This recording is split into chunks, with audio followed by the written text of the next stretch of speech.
And we're back. Wait, where'd Michael go? There he is. That was. It sounds like Peekaboo! Sounded like I was playing with my kids. There he is. That's so stupid. All right, I'm back, everybody. Okay. We might just keep that in. That was so stupid. We have to keep that in. We should have just done that one again. That sounded so bad. All right, whatever. There he is. You're back. Welcome to the NFL podcast. Or Jesus, the Coach's Kingdom podcast, NFL edition, week 15, and we started off on a really great note. Depends on who you are. Some of us are happy that Michael's back. If you're some the of us Dolphins, I don't think you're on a great note right now. With no running backs. Oh, yeah. We'll get to that. Week 15 NFL. If you didn't know already, I mean, typically we do these on Monday night. So Monday Night Football is about to get started here in a few. So we don't know the outcome of the Rams-Cardinals game yet, but we're going to go ahead and chalk it up as a Cardinals win. But anyways, starting off. Because that's what it's going to be. Starting off, I wanted to start off this podcast. Demarius Thomas passed away, was it Monday? Unexpectedly. Thursday? Somewhere. Monday. December 9th. So I wanted to kind of go down his achievements because they should definitely be noted. He was one of the best players to ever play wide receiver, to ever play in the NFL. He's such a great talent, such a great guy from what a lot of the people are saying on here. Obviously, we didn't know him personally, but as a football player, it was amazing to see him perform. There have been several stories circulating, Yeah. Especially from the Super Bowl season with Peyton, but people like Tom Brady, Tim Tebow, all getting involved on social media. Yeah. So I have a couple of stats here. Kind of just wanted people to know who Demarius Thomas is as far as the football player, what we would know. Born December 25th on Christmas. Died December 9th, 2021. Obviously, he was born in 1987 in Montrose, Georgia. He went to West Lawrence High School. He was Georgia Tech Yellow Jacket. 2010, he was the first round, 22nd overall pick by the Denver Broncos, and he played with them for 8 seasons. Played with Houston for a season, New England with Tom Brady in 19, and the Jets in 19. He was a Super Bowl champ with Peyton Manning, Super Bowl 50, 4-time Pro Bowler, 2-time second-team All-Pro, and first-team All-ACC in 2009. His regular season catches, 724 catches, 9,763 yards, 13.5-yard average, and 63 touchdowns. That's in the regular season. In the postseason, 53 catches, 759 yards, 14.3-yard average, and 6 touchdowns. He's most known for the touchdown that Tim Tebow threw that beat Pittsburgh in the wild card playoffs in 2011. And he holds many Broncos franchise records, but this one is my favorite. 33 career 100-yard games, and he had 10 in 2014. So 10 100-yard games, that puts him at the 1,000-yard mark just in 2014. I mean, dude was absolutely insane. And, you know, it's definitely a loss to the football community, to, you know, and our thoughts and prayers out to his family, because it's got to be a tough loss. He was a great football player, and I'm sure an even better guy. So, like I said, our hearts go out to them during this tough time for them. So, going along with the NFL, we're going to go ahead and start with the top 10. Does that sound good with everybody? I'll start off at 10. For me, it's the Baltimore Ravens. It couldn't really been anybody else at 10. Baltimore, you know, Lamar Jackson was out. I think it was midway through the first quarter. So they had to deal with Tyler Huntley for the rest of the game, and I'm sure that had to be bad on them. But losing to the Browns is just not good, regardless of who you have in at quarterback. So I got to go with the Browns at 10 at 8-5. Especially with that tight region already, you're not helping your case at all. Number 10 for me is also the Ravens. You just gotta get better. I mean, you gotta be prepared. It's always part of that next man up mentality.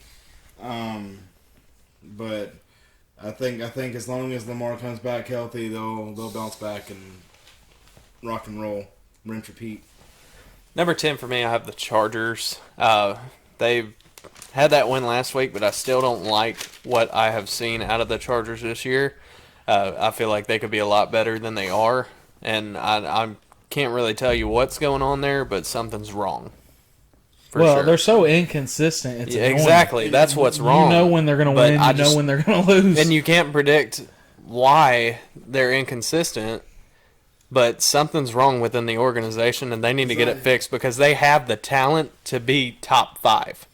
And, I mean, you've got Austin Eckler. I mean, he's probably the most underrated running backs in the league right now. Yeah. I mean, it's tough to watch for the Chargers. I mean, it really is. I just can't put them in my top 10 with how inconsistent they be because they be at number 10, then back out. Number 10, then back out. And that's exactly what they've done with me this entire season. Yeah.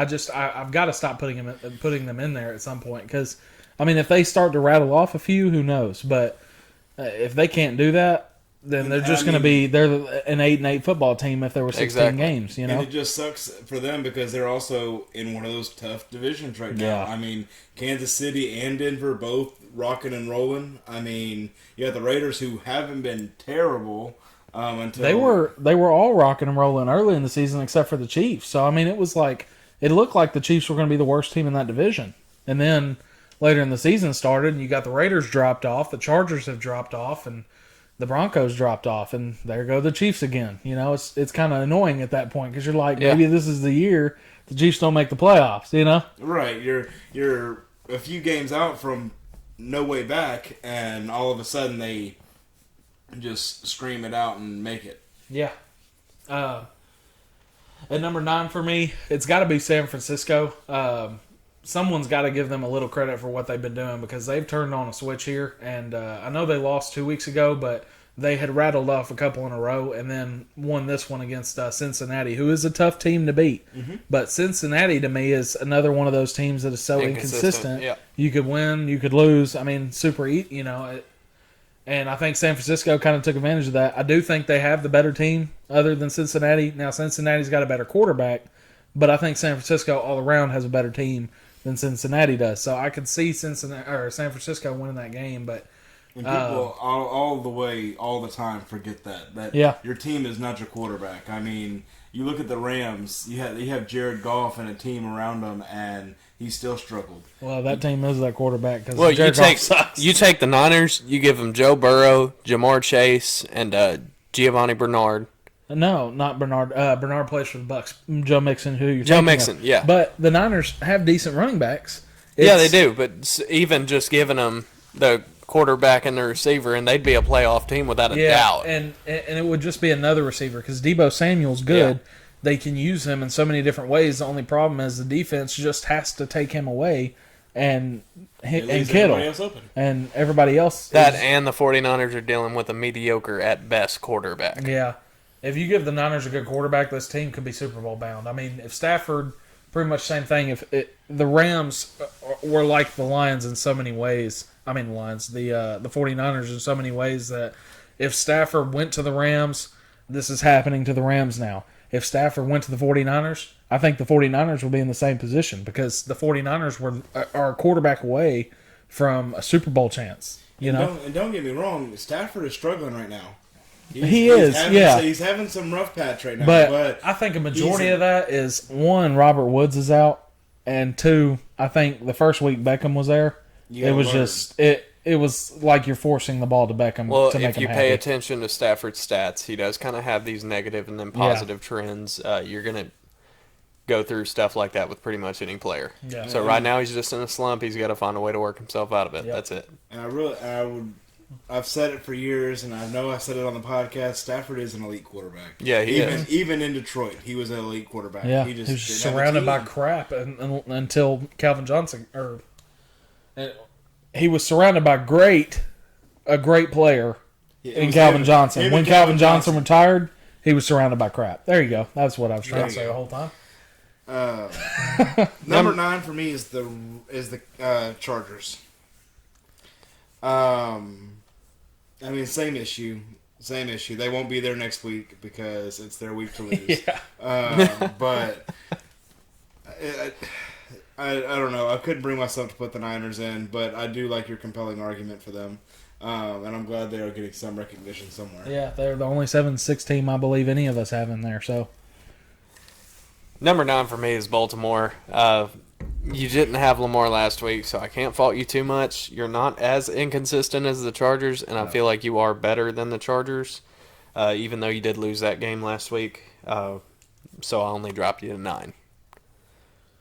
Number 8 for me is the Rams. We've talked enough about them now. They just, like I said, if Stafford could get going and they have a running back able to run the football. They ran into a defense. That's what happened to Stafford. He ran into a defense. He ran into the Titans, and all of a sudden, it was problem after problem. Yeah. What? I said that was loud. Sorry. Who's your number 8, Caleb? Number 8, I've got the Ravens. I didn't move you at all because I don't feel like it's fair for me to fault you when you're down your star. I think you can fault them a little bit. Like I said, it is the Browns who have been god awful. They're the most mediocre 50-50 team in the entire league. Well, now you're starting to see a lot of those teams even out, like the Chargers, like the Bengals, like the Browns, that are those typical, when you have 16 games, 8-8 teams. Mm-hmm. Your average teams. Those are the teams that would finish 8-8 every year.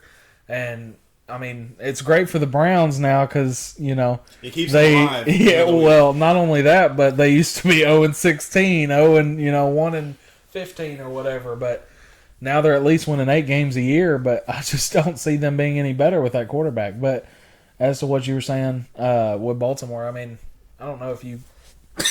I had to fault them because it's as a team, that team should have beat. It's very difficult because, like we said last week, this 8, 9, 10. Yeah. Quite honestly, those are the only 3 teams that are any different. I've had 2 teams jump throughout my list above them, but nobody's really changed. Yeah. So I mean, it's just a difficult spot because they're not playing good enough football to be in the positive hold of a place. But they're not playing bad enough football that you say, well, screw these guys, get them out of here. Yeah. And my number 8, Brian said it, I will agree with him, the Rams. The main issue that I have been seeing, they have been trying to feed Odell's ego. Yeah. That's a huge issue here. It's leading to recklessness with the football. Stafford's throwing more picks than he has been.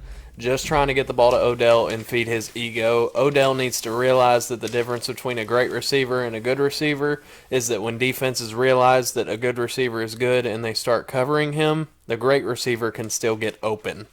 And that's plain and simple. Exactly. D-Hop. He's about to learn. Who are some other people? Mike Evans, A.J. Green, Larry Fitzgerald. I mean, I could rattle off a ton of those great receivers that can still get open. There's one on your team, Cooper Kupp. Yes, you can double exactly. Cooper Kupp all day. He's still going to get his catches.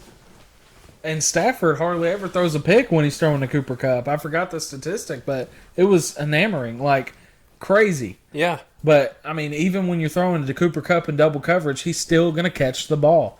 Now, when you do that with Odell, it's like he stops trying because he thinks he can't do it. Well, if you can't do it, tell the quarterback, He could throw to Van Jefferson down the sideline or Cooper Kupp in the slot, Let him throw it to someone else at that point. Don't cry. Win the game. Don't cry about it. Win the game. Like, that is your goal right now. Do you want a Super Bowl or do you want to be on another Browns? Yeah, right. Or Giants. Exactly. Yep. Do you want to win a Super Bowl? That's what this comes down to. You have to grow up a little bit and understand that football is not all about you. Yeah. At number 7 for me, I had them up higher. I had to knock them down even though it was their bye week. It's the Patriots. I'm starting to lose faith. For a minute there, they had me on their bandwagon. I was like, all right, maybe it's real. 2 completed passes. Well, 3. But 3. When you're only throwing the ball, I mean, I get it. For that game, that's what had to happen, and you won it. So more power to you. But my big problem is take away the Bills game, go back to the Titans game. When they played the Titans with Deontay Foreman and Dontrell Hilliard, they allowed 270-plus rushing yards. That is too much to two guys who we signed off the streets a few weeks back. Did they win? They won, but that's what I'm saying. Even Bill Belichick came out and said Mike Vrabel had a better game plan. They should have won that game. Yeah. How many times are you going to let all three running backs get 100 yards on you, and how many games are you going to win statistically? Yeah, so you're playing. If we weren't playing with Bilbo Baggins and Bozo the Clown, we would have won the game. I mean, we fumbled the football there many times. The big test to me really is this week, and I'm not so much going to be looking at the outcome as I am for the Patriots looking at what are Jonathan Taylor's rushing yards and what is his average. Because if his average is high and his rushing yards are high and he rushes for over 100, then I'm looking at them going, there's a hole somewhere that you need to fix, and if you can't fix it, you will lose because the Titans are sounding like they're getting Derrick Henry back in the postseason. Do you really think you're able to stop this guy if he comes back the way he was? Especially fresh. And teams love to run the football in the wintertime because it's a lot harder to tackle a guy when it's freezing freaking cold outside. Especially when you've got somebody like Derrick Henry or Jonathan Taylor that's going to pop you A.J. Dillon, someone like that. Someone that's going to run you over, not juke you out.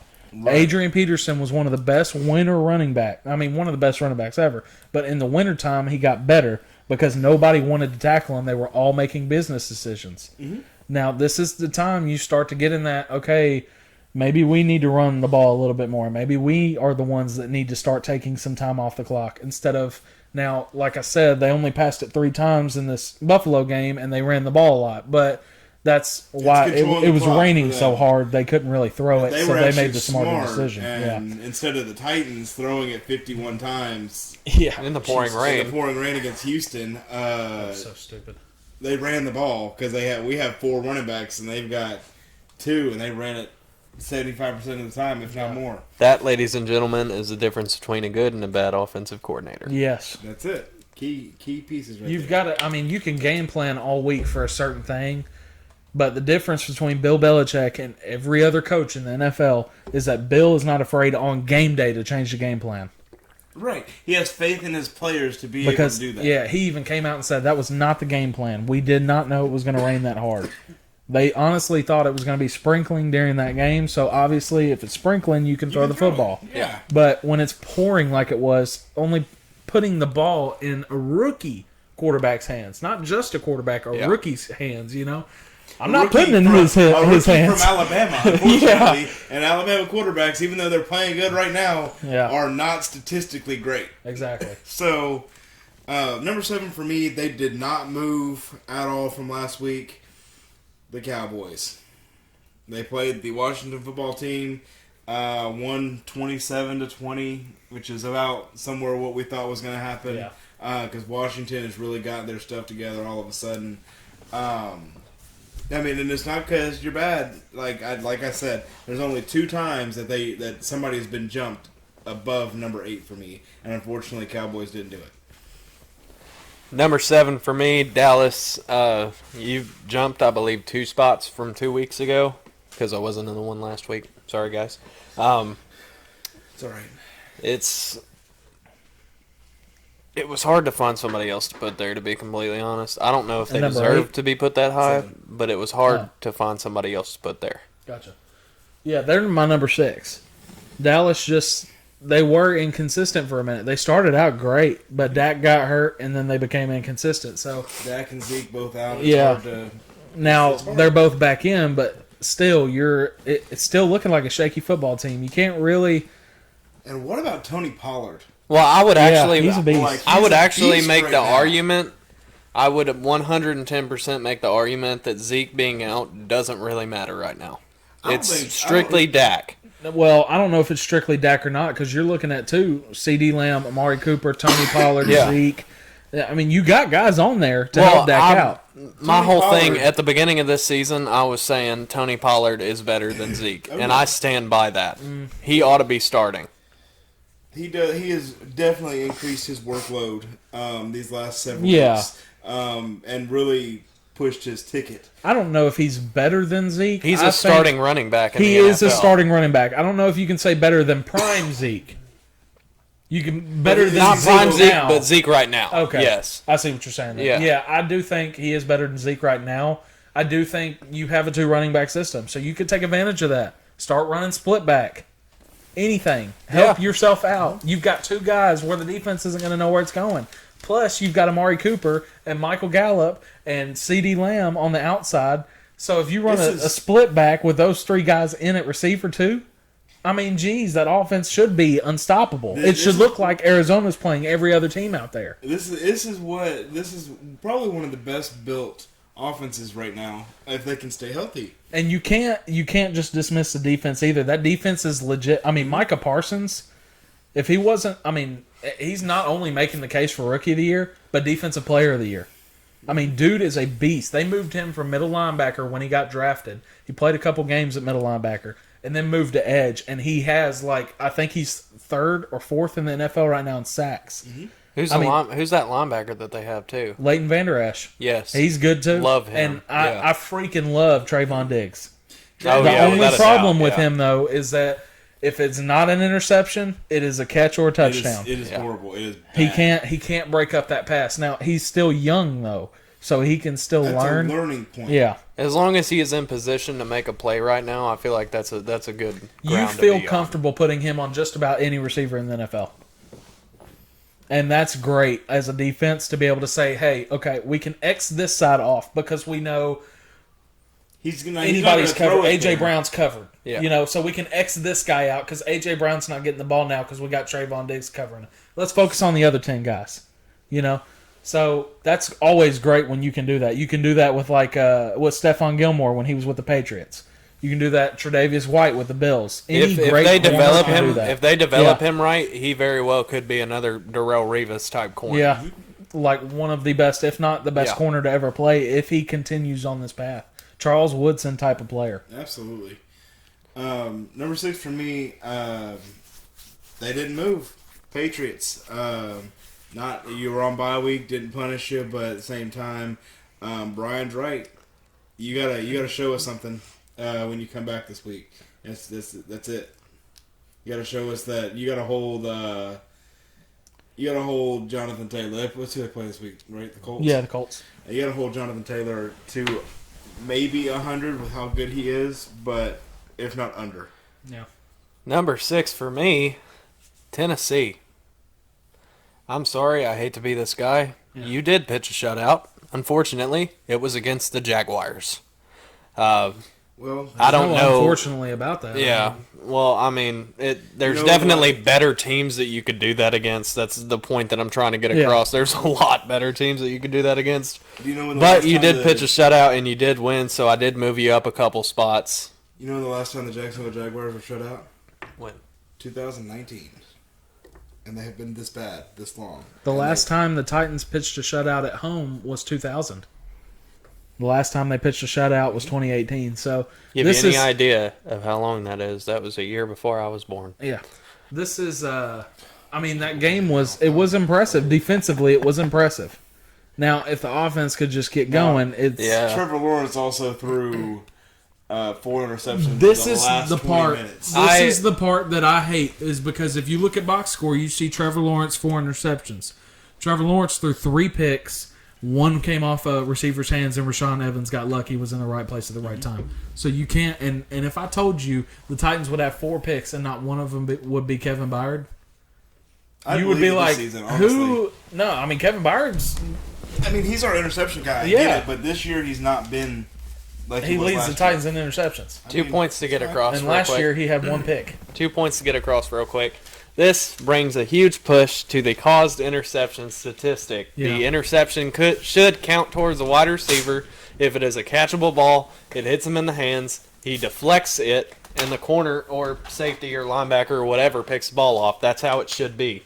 And then the second thing, if the Titans had a different offensive coordinator, I genuinely believe that they would be number 1 or 2 right now. I don't know if it's different or you just need time. It's Todd Downing's first year as the Titans OC. You don't make the mistakes that you've made and just need time. You're talking about throwing the ball 50 times in the pouring down rain. Yeah, now Tell that's me he stupid. just needs time. That's exactly. dumb. Yeah. But at the same time, you're looking and you're like, well, I don't have a running back I can trust to hold the football. Yeah, both running backs fumbled and the Patriots lost. The week before that, so I mean, you're talking in those 2 games that we lost to the Texans and the Patriots. There was we were -9 in turnover differential. We turned it over 9 times and did not take the ball away once. So, is it really in those 2 games? Really, it was the offense and the defense that was the problem because the defense couldn't turn the ball over or stop the offense, and the offense couldn't score. So it could really be on both guys. But Todd Downing's been irritating to watch and follow this year because. It's like, dude, what are we doing here? Yeah. Or Urban Meyer running a draw play on 3rd and 9 at midfield. That was stupid. Yeah. What is your goal? Setting up a field goal, I guess. He learned not just a draw play. You ran the draw play with the slowest running back you have, Carlos Hyde. What are you doing? It's like, how stupid can you be? What are we on now? 5. 5 for me is the Kansas City Chiefs. Love what they're doing. They freaking killed the Raiders. And the Raiders we'll get to that at the news segment. That's all I'm going to say. Because that's crazy. Yeah. But 48-9 or something like that? Yeah, God bless. Nuts. I can't believe I picked the Raiders to win My that game. favorite linebacker in the NFL is Will Compton, and I absolutely love him. And he just got signed by the Raiders to play this week, got brought up, was active for the game. I felt so bad in my heart for Will Compton for his first game being a blowout to the Chiefs. I mean, God bless. This is what he wasn't involved in what we're going to talk about later. First step towards rebuilding the Raiders. Trade, release Derek Carr. Do something. You got to get rid of the guy. We'll focus more on that in the offseason because we're going to figure out like cap hits and stuff like that. Yeah. But I agree. Yeah. I don't know He's who making you could way put too much to do what he's doing. Maybe Big Ben's going to the Raiders, dude. He did say it was his last season with the Steelers. With the Steelers, yeah. With the Steelers. And it would be an improvement. Yeah. We need to touch on that for a second. Reason to be bad. At least he's 90. I mean, God. Would you rather have a guy that can't throw it 30 yards or a guy that can throw it 90 but can't throw it accurately? Can we touch on that real quick? Just real fast. What are you talking about, man? With the Steelers, you're like 45. Yeah. Who's going to pick you up? That's what I said last week is like you can say with the Steelers all you want. But in order to get signed, a team has to be interested. Exactly. And hand you a contract. I don't know if there's a team out there right now that would do that. You have to have a killer offensive line. Pre-signed by the Titans. Titans are like, we're done with Tannehill. This is a joke. This is a joke. He's going to back up Brady. That's what he's going to do. He's going to back up Brady. I need a Super Bowl ring again. Yeah. Number 5 for me, I've got Tampa Bay. One of the off cases that there was a jump. I had the Chiefs at 5 last week. They jumped Tampa Bay because you can't deny that win. I mean, but you got the Tampa Bay went to overtime with the Bills, who have not been playing great football. They played pretty good in that game. They did play very good. Yeah. Like, I'll give them that. They had a very, very good game, which is very dangerous because that means that they're playing up and down to the talent. Yeah. Which is not how you play football. But Tampa Bay at 5. Number 5 for me, New England. You can say what you want to about how they should be ranked below the Titans, but they won that game. They have won a lot of games that haven't been pretty, but they won. And that's really what matters, and that's what brings you in at number 5.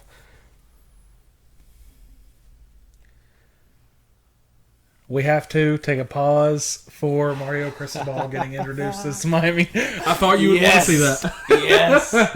Right. Why was the jersey so small? Is that what the Come On Man was about? Yeah. That was like a baby-sized jersey. Sorry. You ready to cut back in? Yeah. So, New England, you're in at number 5. I got to have that team in the top 5 that represents for the Dolphins division. I hate to be like that towards y'all, but that's how it's got to be. Jesus Christ. What is happening? Okay. Number 4. Let's move on. Yeah, we need to. 4 for me was Tampa Bay. You said Patriots at 5, right? So You haven't said the Bucks yet, have you? No? Okay. So 4 for me was Tampa Bay. Tampa, you would have been higher if you could have closed out Buffalo sooner. You gave them a chance to come back and then took it to overtime. That's not good enough. That can't happen. Not if you're talking to me about being a top 2 team. That just what's going to happen if they have to play the Packers in the NFC Championship or the Cardinals in the NFC Championship? You ain't going to be beating them 29-0 or whatever it was, or 29-3 or whatever. You ain't going to be beating them like that. You can't let stuff like that happen to you. Much worse. The Bills are a good team. But not Packers they good. They dropped the last 5 games. Now, it was 4 when they walked into the stadium.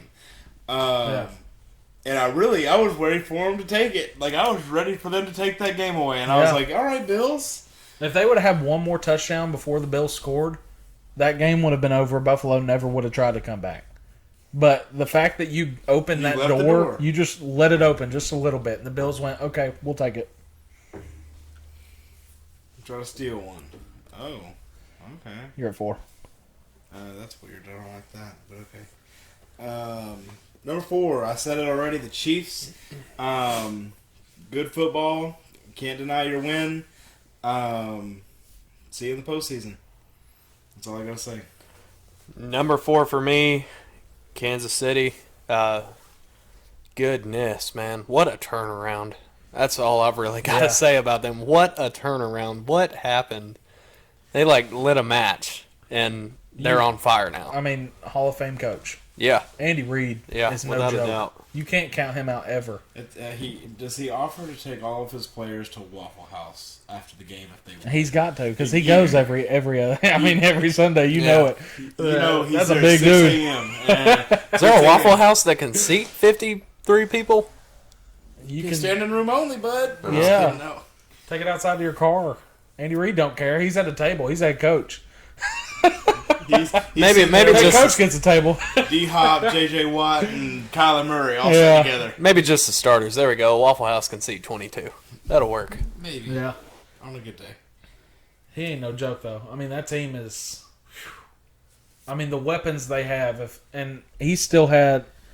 Mahomes went 20 of 24. 4 incomplete passes through the whole day. That's crazy. That's what happens when his receivers are catching the ball. Right?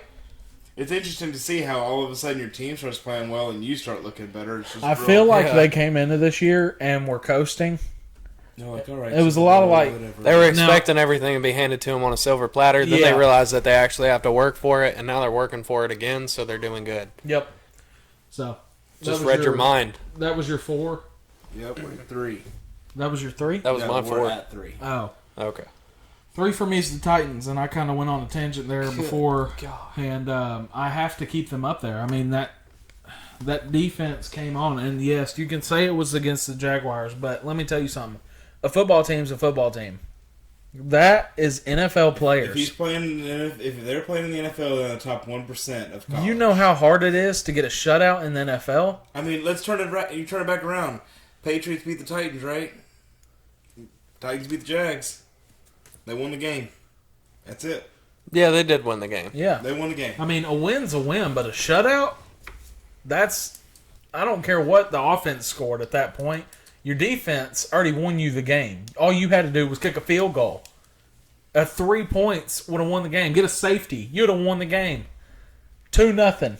It don't matter. Titans with Derrick Henry would be ranked higher. Yes, but I understand that. Titans with A.J. Brown would be ranked higher. Yeah. But right now, with the amount of players they have lost, it's just impressive to still see guys coming in doing a job that the guy in front of them would have been doing the exact same way. I mean, they've still dressed more players than any other team in the last 2 to 3 decades. And I'm going to go ahead and tell you now, Jackrabbit, Janoris Jenkins needs to be gone. Buster Screen needs to be the corner. What is taking so long?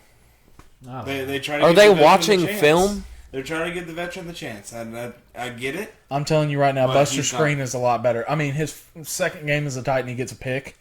Yeah. Janoris ain't had one all year. Well, you know what? Jackrabbit would have left that guy open by 15 yards, let him score a touchdown. Yeah. That's what would have happened. It's just, we would have been tied going into overtime if Jackrabbit played. You got to be smarter with the players you put out there. And You got a game plan. Don't be afraid to make the call. It is a business. Okay, you do what's best for the team, not what's best for the player. I don't care if you won me 10 Super Bowls and you ain't playing right, Big Ben. I'm gonna bench you. That's the end of it. Well, who you benching me for? Well, you can't bench now Big Ben. Now you have a corner. Now you do have a corner for the Titans. That has the ability to replace Janoris Jenkins. With Big Ben, we saw what happened when Big Ben didn't play, and it was not Mason pretty. Rudolph is not an NFL quarterback. Tank for the pick. Put Mason in. Let Myles Garrett get after him a little bit. Yeah, Jesus Christ. Who you got at 3? Number 3. This is the second time that somebody has jumped. It was the Titans, but I've got the Packers at number 3. We need to play music right here. Jump, jump, jump. Yeah. 15-point win over the Bears. And I mean, I'll be honest. 1, 2, and 3 are all interchangeable for me right now. They're anybody loses a game, anybody wins a game. I mean, they are all interchangeable. Well, yeah, but I mean, interchangeable as in like you could have put any of them anywhere right now. I don't believe that. No, I mean. I can't make a case for the Titans for me at 1. No, I can't do that. I'll say 2 and 3. Yeah. 2 and 3. I mean, thank God you have enough can't. common sense to say that. Yeah, I said can't. Yeah. I'm just saying that overall, when you get to the end of the season, at the rankings, it's going to be tough at 1, 2, and 3 for them. Sorry, this is the NFL podcast. I can't do it, Captain. I just can't do it. You remember that? I don't know. Ace Ventura. No, as I can't do it, Captain. I don't have the power. I can't do it, Captain. I don't have the power. I just can't do it. And then he said that. Yeah. Yeah. Okay, Brian, you didn't have to quote me. We're in front of millions of potential viewers. Millions. Jim Carrey's watching right now. You get his crap Jim right. Carrey, if you're watching, and we know you are. Yeah. Come talk to us about how you're playing MODOK in Ant-Man. Oh, yeah. I have no idea what a MODOK is, but number 3 for me, Tampa Bay. And there's one reason that after a win as crappy as they had, they are ranked number 3. We're entering towards that later point in the season. Mm-hmm. Brady is entering into that Tom Brady playoff Brady, and playoff Brady is a very scary sight. He's going to get better and better every single week. This is just the trend that you see every single year. This is Tom Brady's time. Plain and simple. Is there going to be a year we don't see that, though? There very well could be. You can't plan for it. You've got to let him show you it, I think. At 28, 29, 30, 31, 32, you can plan for that. At 44? 40, 45? Whatever he is now? I mean, whatever. Show me something. I don't know. Now, I'm a believer in Tom Brady as much as the next guy. Because like, that guy come out and is the best player to ever set foot on a football field. But he's going to rock the house here for a little bit. You just don't know. Now, the weapons he has around him, Mike Evans is a beast. Gronk is one of the greatest, if not the greatest, tight end besides Tony Gonzalez to play football. But, I mean, what are you going to do if your offensive line just has a really bad game and you got a 44-year-old back there? I complain about my knees. Tom Brady's got to be complaining about his knees, you know? I don't know, man. He had that 11-yard career-high run 2 weeks ago. And here's the funny part. At the end of the game, one of the reporters asked him how did he feel when he got up from that career-high 10-yard run. He corrected the reporter, said it was an 11-yard run, and he said there's not that many, so I take note of exactly how long they are. He's hilarious. I love him. He's really opened up since he came down to Tampa Bay. Yeah. In New England, he was pin up. I think he had to be, but yeah. I think if you would have seen him in any other system, you don't know if he's going to be the same quarterback, but say he is. And he played for Tony Dungy. And Peyton Manning was the character he was in Indianapolis. Yeah. But if he played for Dungy, how funny would Brady have been all these years, and how many people would have actually hated this guy? Well, it's just like, I mean, you see, like, Florida changes a lot of people. So you can Google the word man, and then you can Google the word Florida man. And when you Google the word Florida man, a bunch of crazy crap's going to pop up, and that's just how it is. Yeah, he goes down to Tampa, and he's freaking crazy. Exactly. Taking notes. And number 2 for me is the Packers. They're number 2 in the NFL. I mean, you can't make a case for a better quarterback wide receiver duo than A-Rod and Devontae Adams. You just can't. The running backs they have, Jamal Williams, a legit starting running back in the NFL. A.J. Dillon, soon to be a legit running back in the NFL. That kid, I've been saying since the minute he got drafted, that right there reminds me of Derrick Henry. I'm going to Photoshop a cheese wedge on your head. I'm just saying, dude. A.J. Dillon is legit. I wish the Titans would have drafted it because they would have had Derrick Henry number 1, Derrick Henry number 2. Yeah, that's exactly what they would have had. Why don't we post a TikTok and at A.J. Dillon? Because there's somebody that did that not too long ago, and he actually responded and tried to get him on the podcast. Hey. Get him on a Zoom call. Hey, well, we already know A.J. Dillon's watching, so. Yes. I mean, hey. Yeah, so come on the pod, A.J. AJ's right there. Yeah, Dillon. Hey, AJ, you want to wave at the crowd? No. Okay. All right. Well, you had your opportunity. Good chat. Who's your number 2? Number 2, I've got the Titans at 2.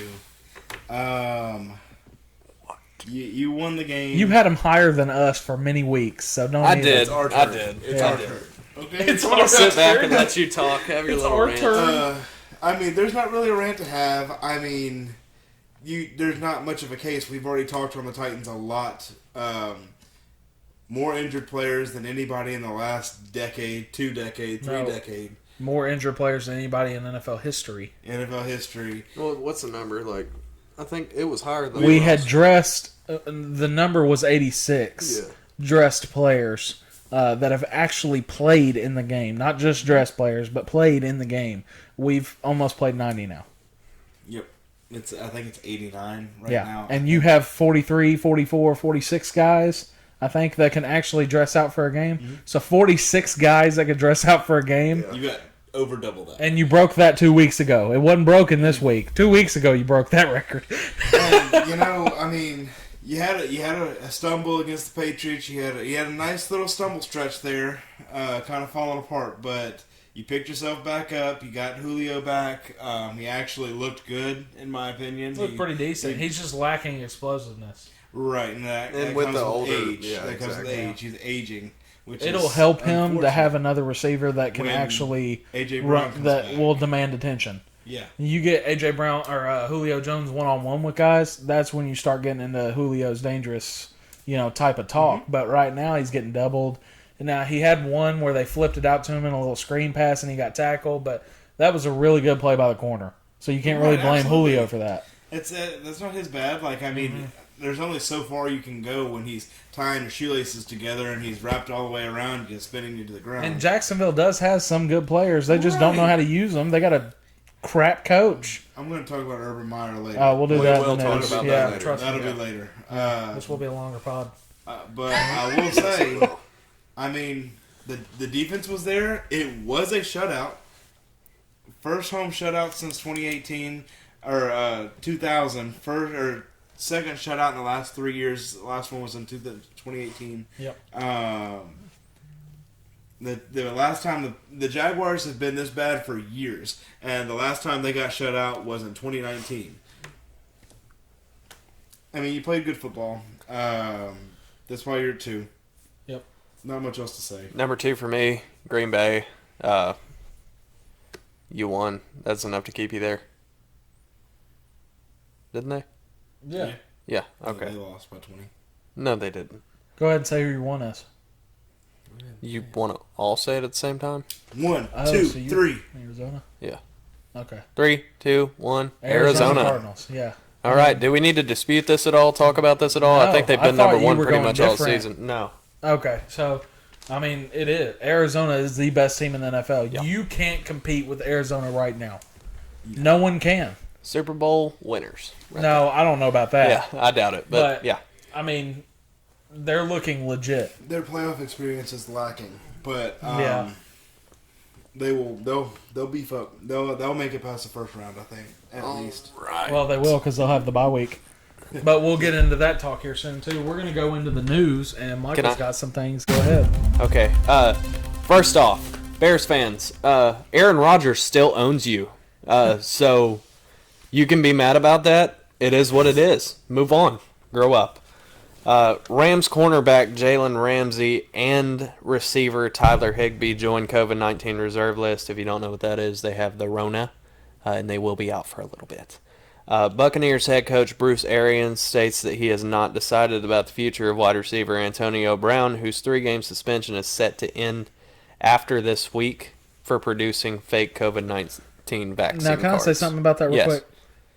They already cut the other player that did that. Like it's his choice. Exactly. Bruce Arians don't hold no weight in that locker room. You ain't the GM. No, Tom Brady is. I mean, exactly. If yeah. Tom Brady wants AB on the team, we've already seen they signed AB. Even if it wasn't for Tom Brady, he's not the general manager. He doesn't make decisions on who plays for them or not. Well, he can go to the general manager and say, hey, I'm not dealing with this crap. But the general manager is going to turn around and go, you need to go speak to the quarterback. Yeah. That's the best player to ever step foot on the field. We need to keep him happy, okay? Yeah. If he says we're keeping AB, then we're paying him more money. This is Brady's retirement yeah. home, okay? We keep him happy. So you can say all the crap you want. When he first signed AB, he said last year, he said that if he screws up one time, he's out. Okay. Tom Brady went, okay, really? Let's see. Hush, okay. Yeah. Like, you can't cut nobody because I'm the one that does preseason cuts. Tom Brady goes in there and says, I don't need you on the team. You're out. I don't need you on the team. You're out. You can go to the practice squad. I don't really care. You go. I mean, you're probably not wrong. Yeah, and Brady proved that in New England. He didn't like what was going on there. He left, went to Tampa Bay, and then somehow got Gronk to come out of retirement and come to Tampa Bay too. They gave him that franchise. Have you heard the story about Gronk and his retirement? Why he said he was retired? Have you heard that? No. Gronk had been traded to the Lions. Oh, yeah. Gronk got traded to the Lions. He goes, you can't trade me. I'm retired. It literally didn't even turn in the paperwork. I'm retired. You literally can't trade me. Yeah. You can't trade a retired player. Came right out of retirement and joined the Tampa Bay Buccaneers. Yeah, he ain't going to no Lions. Speaking one of the wildest retirement stories I've ever heard. Speaking of Brady, Tom Brady breaks Drew Brees' passing touchdown record and throws his 700th career passing touchdown. He broke Drew Brees' passing touchdown record many Sorry, he just threw his 700th passing touchdown. Yeah, that's a lot, man. Mm-hmm. Good Lord. He broke Drew Brees' passing touchdown record this year, I thought, too. Yeah, I think he did earlier this year. No, Brees didn't throw. Maybe that was yards. That was yards. Yeah. That was yards. He passed yards last year. Oh, no, Brees played last year. It's hard to keep. It was yards this year. Cam Newton, this is a topic that I wanted to discuss real quick. Brian, this is all you, because I have no idea what to say without losing my mind. Cam Newton will be starting for the Panthers next week. Why? Carolina, you're joke. Joke of a franchise. I mean, God bless. What do you even have Cam Newton on your roster for? He's lost the last 11 starts that you have had. The last 11 starts. 0-11. You might as well just go to the Lions and play for him for a little bit. I mean, Jesus. And you think this guy's going to win? When P.J. Walker was out there, he's 2-0 as a starter this year. And Newton's 0-11 as a starting quarterback? For you? What a joke. I mean, God bless. All he can do is run. He can't throw no more. He's not smart anymore. He used to be a really good quarterback back when nobody knew how to defend him. Now he's gotten old, and he's not a good quarterback anymore. He's not a backup because he can't be like that because he's got too big of an ego, and it wouldn't feed his ego to be a backup quarterback. He is a free agent quarterback that you should sign if your starting quarterback's hurt. The only problem is their starting quarterback is hurt, and, I mean, Carolina has some tie. They just can't cut with Cam Newton. Carolina just needs to take the 0-11 and take the 0 season and move on and get that first pick. Yeah. They ain't getting the first pick because they've already won too many games. Well, no, I'm just saying the next couple of years you need to take that pride and just eat it. You can't. You've signed Christian McCaffrey to a decent extension for a running back, $14 million, but an injury-prone running back. Exactly. Yeah. So what are you doing with your franchise? Good old glass bones McCaffrey. Yeah. All right. Ravens quarterback Lamar Jackson is set to return this week. He had an ankle injury last week, missed most of the game. Jaguars plan to keep Urban Meyer. Brian, go. So that's so funny. Let's just talk about this for a minute. Urban Meyer pulls his coaching staff in there, and he asked them, "What's your record as a coach? Oh, you're a loser? I'm a winner. That's what we do. I'm a winner. I'm a college winning coach. You're an NFL loser. He calls his coaching staff losers. What a moron! You know who else was What game have you won? You know who else was a college winning coach that didn't do too hot in the NFL? Nick Saban. Exactly. Yep. And he's the best college coach ever. Yeah. Didn't do too hot in the NFL. Kingsbury is the first one. And he was not a great college coach. He got fired from Texas Tech and gets hired at Arizona in the NFL. Not Arizona University. Arizona Cardinals. Gets fired at Texas Tech and goes to Arizona Cardinals. The Cardinals were like, screw it. What can go wrong that hasn't already gone wrong? What a freaking joke. I mean, as a guy that loves football, you want the best team playing against the best team. I don't want to see these crap teams in the NFL. Like, unfortunately, Dan Campbell's probably going to get fired after this year, which sucks. I love Dan Campbell, but he's not a head coach. I don't know. I don't think he does. I think he does. I think maybe Actually, he's in a hot seat. No. Put your bias aside. You listen to me. Put your kneecap and bias aside. All right. You listen to me. If Dan Campbell gets fired from the Lions after this year, I would expect another team that's missing a head coach, Bears, after this year when they inevitably fire their head coach. That's the last thing you need to do. Now, Matt Rule should be fired now. But now, look. They've already probably told him, and he's just hang out until the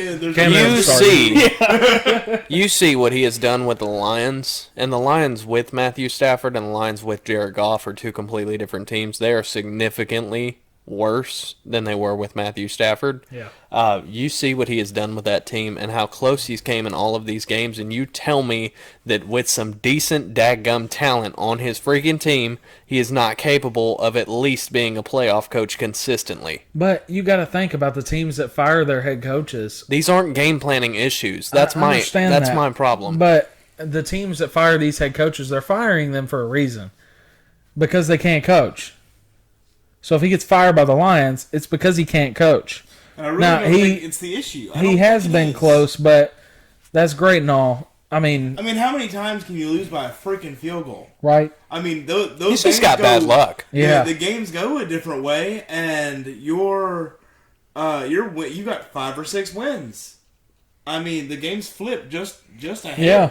I mean, and how many of them are you going to lose by a freaking record-setting field goal? Yeah. I mean, what are the freaking odds? Yeah. Justin Tucker walks out and kicks a 65-yard. It just sucks that you play Baltimore when you're playing against week. Justin Tucker. Yeah, you just tackle. You've got to expect. It sucks that you got to play Baltimore that week of the record-setting field because you try Mason Crosby out for Green Bay, he ain't making that kick. No. You try any regular kicker in the NFL out, they're not making that kick. Other than him, the best kicker ever is making that kick. Outside of Adam Vinatieri right now, and it still may be Justin Tucker, Yeah. but I mean.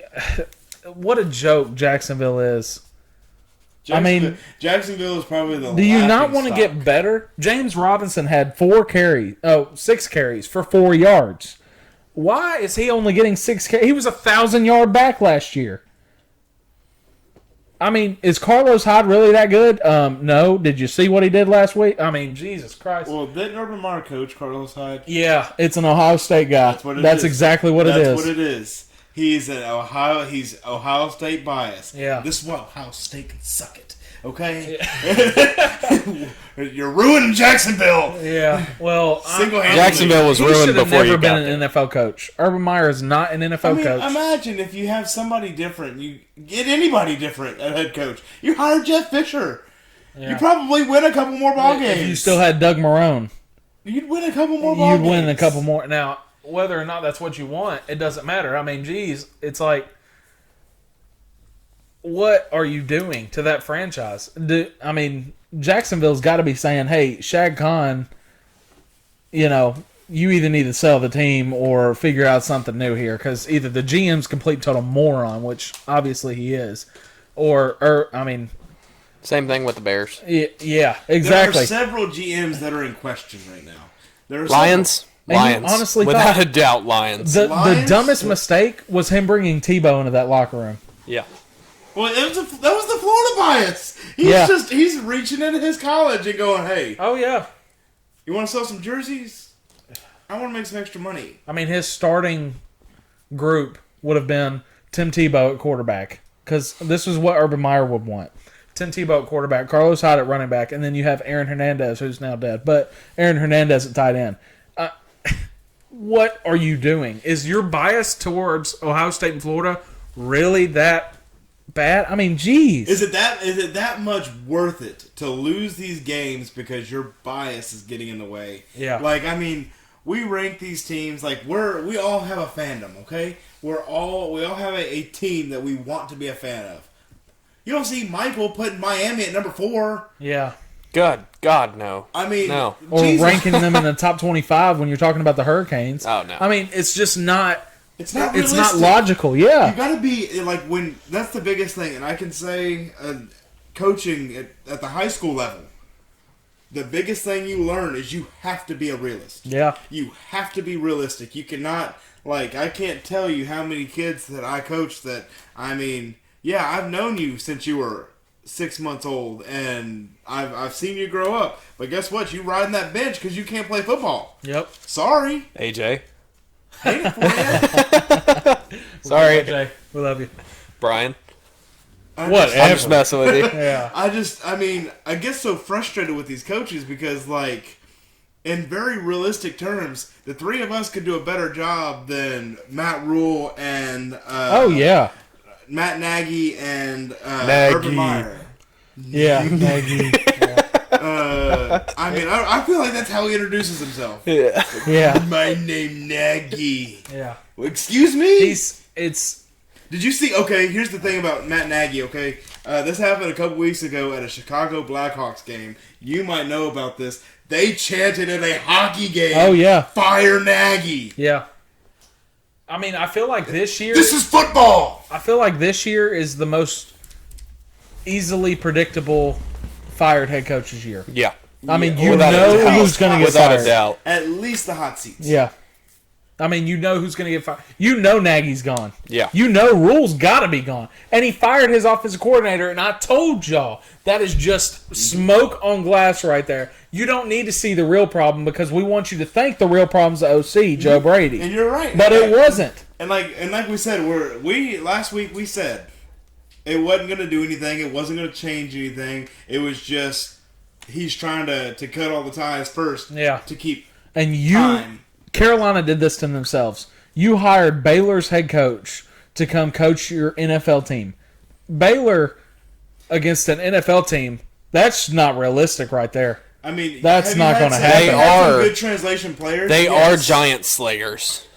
Baylor? Baylor is. Oklahoma State found that out. But, I mean, I'm just messing. really, though, It's you're just not. tough. It doesn't translate. Urban Meyer hasn't coached in 2 years, 3 years, however long it was. And you expect him to just jump right in, act like he's coached NFL teams his whole life? No. See, and this is the biggest. I think this is the biggest misconception for GMs. Okay, there's not many GMs left in the NFL, if I'm not mistaken, that have played or coached. Yeah. At all, ever. The biggest misconception is looking at these D1 schools and going, "Hey, you basically have a D1 talent or an NFL talent team." It's the same thing. Yeah. It is literally not. Yeah. It is so not. Like we were saying, I think we said it last week as well. The timing is different. The who you're playing against, the teams that you get to hand select and hand build, no matter what you want to do. I mean, it's every aspect is different. And that's like taking a high school coach and making him a college coach. You're dealing with, in the NFL, you're dealing with cherry-picked, hand-picked talent from all of the college teams, the best of the college teams, whereas college, you're just dealing with the college athletes around. Yep. Right, unless you're in those big programs, those Alabamas, those Tennessees, those Baylors, those Ohio States, you're not seeing a lot of California kids coming out to play at Memphis. Yeah. You're not seeing a lot of these out of state people moving down this way. Well, you are now, but Yeah. Get down, little for a boy. different thing. But It wasn't a catch. no. But I mean, Almost. it's very frustrating because, and I will say, high school to college is a much more attainable jump than college to pro. 100%. Because when you do high school to college, Depends on the high school, though. Right. Because if you're going, if you're going from Trousdale County to high school to Georgia, but if you're going from Station Camp to any college team, that's not a good jump. But if you're going from CPA or Brentwood Academy, where you're pretty much already cherry picking the kids that are coming through, exactly. When you get to learn how to recruit first. Yep. Now, I will say, if you say you take somebody from a local team, a Station Camp, a Gallatin, or whatever, and that you move them up, they're gonna have to learn from scratch.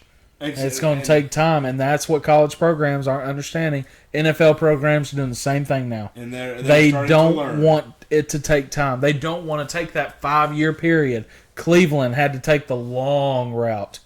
Lions have taken the longest route. But Jacksonville, pretty daggum long route. It's like, but Kansas City went from, who was their coach before Andy Reid? I'm blanking on his name. You had to ask me. Was it Spagnuolo? I think so. That sounds right. I think so. Or Sperano. I think it was the first one that you Spagnuolo? said. Yeah. I thought he coached with the Dolphins too, but maybe I'm thinking of Sperano there. But whoever you had, I mean, shoot, you're going from freaking Andy Reid to Doug Peters or Chip Kelly to Doug Peterson now to Nick Sirianni for Philadelphia. Yeah. So you have taken a slight. I mean, you got that Super Bowl with Doug Peterson, but after that, the team was. And I mean, I don't think that was him. No, it wasn't him. But still, I mean, you've got. It's going to take time. Titans, it has taken time. Like, we've sat here and we have suffered coach after coach after coach. I mean, it's frustrating, and like the coaching carousel is definitely not a ride you want to be on. Yeah. It is. It does not feel like I'm down at Rivergate Mall riding on a horse. It feels like I'm getting punched in the throat every time. Who have you seen ride a horse at Rivergate Mall? Oh, I forgot. He's not that old. There used to be a carousel. Yeah. Okay. He is that old. He remembers that. It feels like every time that I ride around on a carousel, I'm getting just decked in the throat. It's every time you do a coaching carousel move. That's a very vivid picture. But he did that last week too. Going to the picks now. Going to the picks. Okay. Michael, games. Well, AJ, I think we've got the Chiefs and the Chargers first here. I think the Chiefs are going to deck the Chargers in the throat. It's unfortunate because, it is not the Chargers' turn to win. It's like a roller coaster. It's like up, down for the Chargers. Every other week. It's going to be the Chiefs. It's not going to be necessarily pretty. Yeah, I'm going to go with the Chiefs too. I think this one's going to be another slaughter. It's got to be. We, real quick, need to throw out the Raiders. The reason why they got stomped so bad. They did some stomping of their own. Yeah, the Raiders did. Right before the game, they stomped on that logo pretty bad, too. I mean, if you're going to do that, at least win the daggum game, I mean, God bless. There's one team that I know, and it was when we were in high school, that stomped on a logo and won. That was Pearl Cone. Walked into Station Camp. Oh, yeah. Walked on our logo and beat our freaking behinds. It was bad. It was bad. That's the only time that I've known that stepping on a logo has worked for somebody. Yeah. I had a lot of teams that did a lot of disrespectful stuff, and we still lost. Yeah. 56-14. Why would you pick Pearl Cone to be your homecoming game? That was stupid. I found out very quickly. Well, we can talk about this off there. This is going to be an off-air conversation, but I'll tell you what happened. Sorry, Pearl Cone's like one of the best schools in Nashville. Yeah. Raiders, Browns. I'm going with the Browns. Let's go Raiders.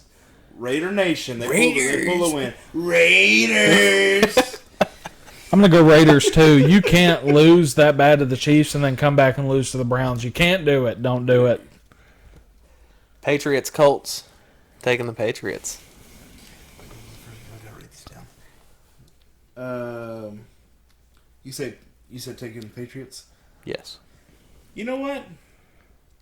As much as I don't want to do it, I'm taking the Colts. See, and I know why you're taking them. Jonathan Taylor. No, I do agree with him. I'm going to go with the Colts because I think Jonathan Taylor has a day, 3 touchdowns, and the Colts win. But I think you're doing this out of bias to get that number 1 seed. No. So That aside, I haven't even thought about that. Okay. But and what I'm talking about is if the Titans win next week and the Colts beat the Patriots, the Titans have the number 1 seed currently. They didn't lock it. It's not locked or anything, but they would have the number 1 seed in the picture. But if the Colts lose and the Titans win, they lock their playoff spot because that is the division championship. Mm-hmm. So it's a really good thing for the Titans either way. Titans are going to win. They're just going to win the game. Yeah, just win, bro. Just win. Beat Pittsburgh. Win, baby, win. No, I'm picking the Colts because I just think Jonathan Taylor makes him look stupid. Yeah. I really do. I think that he exploits what we were just talking about. Yeah, like I said, I picked the Colts as well. Bill Belichick is on the other side of the ball. My money's with Bill Belichick. Hey, I agree, but hey. Guess we'll see. Jets, Dolphins. I'm taking the Dolphins. Yeah, I think you have to. Unless Mike White starts for the Jets. This has to be the best game to come out of a bye week, too. Yeah. You're coming out of a bye week after winning, 5 straight? To a guaranteed win. Playing the Jets. You just said the magic word. It's done. Yeah. Take the Jets. Put money down right now. Okay, I could jinx the Dolphins all I want to. There's no way you lose this game. And I said it again. There we go. Oh, man. I might have to go with the You did see the Titans lost to the Jets, right? Yeah, but, Titans, Dolphins. Dolphins are, up here. Titans are down here. I mean, you lie. That is a lie. It's. I think I know why your eyes brown, and I can't say it on camera. Oh, you full of crap. Yeah, that does make sense. That's a good one. I've never heard that one before. Packers, Ravens. Setting my bias aside, I love the Ravens. Packers. I think this depends. This is a 50-50 game for me this week. Is Lamar going to come back healthy? Is he going to come back at all? They haven't ruled him out. That was part of my news that I didn't say. They are planning on Jackson starting versus the Packers. I said that. And I think if he comes back and he's playing healthy, I think the Ravens. Yeah. And you know what? I'll go ahead and take the Ravens just to do it. I already covered that. But you did? Okay. It's going to be a tight game. Going to be tight. I'm going to go with the Packers here as well. I don't even think it'll be tight if Lamar Jackson doesn't play. Now, if he does, I still think they lose, but they lose a lot closer. This game may go to overtime, to be honest with you, if Lamar Jackson's healthy. We're in overtime season now. Yeah, apparently. Panthers, Bills. I think Cam Newton leads the Panthers to yet another loss. Let's go Bills. Regardless of how bad Buffalo plays. They're mad. Bills are mad. Yeah. Bills win. I think the Bills win as well. Bills Mafia. Yeah, I mean, Cam Newton's not starting. Flaming tables and all, baby. Yeah. Let's go. Cardinals, Lions. Lions! Dear Let's go. God, if the Cardinals lose this game, I'm going to lose my mind. Cardinals. I'm picking the Cardinals. I'll take the Cardinals. This game better not be close, I swear to God. No, it's going to be a 3-point game. You will drop from number 1 in my rankings if this game is anywhere close. Just kidding. It's not going to be. Dan Campbell, if you make it if you win this game, you just saved your coaching job. Okay, just throwing that out there. Probably. He's not going to get fired. If he wins another game, he saves his coaching job. So it ain't even. The Cardinals. It don't have to be the Cardinals, but next 3 years locked up. Yeah, we're signing you to a contract extension. All right, next game here we got the Cowboys versus the Giants. I'm taking the Cowboys. Cowboys by a lot. Oh my God, that was nasty. James Conner with the one-hand grab and double cover. Who was the Cowboys game again? Giants? Cowboys Giants. Oh, Cowboys. Cowboys. The Washington football team at the Eagles. I'm taking Washington. I'm taking Washington. Or, as our aunt would say, Washington. Shout out Aunt Sherry. But does Gardner Minshew play for the Eagles? Nope. You got Washington. I'm going to pick Washington here, too. If Gardner was playing, I would actually pick Philly. Yeah. Because he was looking very confident in the pocket. But Washington, I think they're going to bounce back from that loss. That's one thing that you look at, too. Gardner Minshew is playing good. Could very well be a starter in this He very league. well could be. He's never had the opportunity Gardner, with a decent if you're listening, team. and we know you are, come on the pod and tell every NFL team why you should be a starting quarterback in this league, because you are one of the most, if not the most underrated quarterback I've ever seen in my life. It's the stash. It's got to be. That's what's doing it for him. Yeah, it's awesome. Yeah. I absolutely love he's not in Jacksonville anymore. Oh, I know. He's scared. There was way too much potential right there. Yeah, I know. Hey, well, just let Urban Meyer get there. Tim Tebow. Titans, Steelers. I'm taking the Steelers to take a big fat L here. The Titans are going to win this game. I don't know. Steelers are on their weekly win. Oh my God. He just picked off Kyler Murray on the 3-yard line. You Beckham? Yeah. But And blew the stands a kiss. Titans, and I don't think it's close.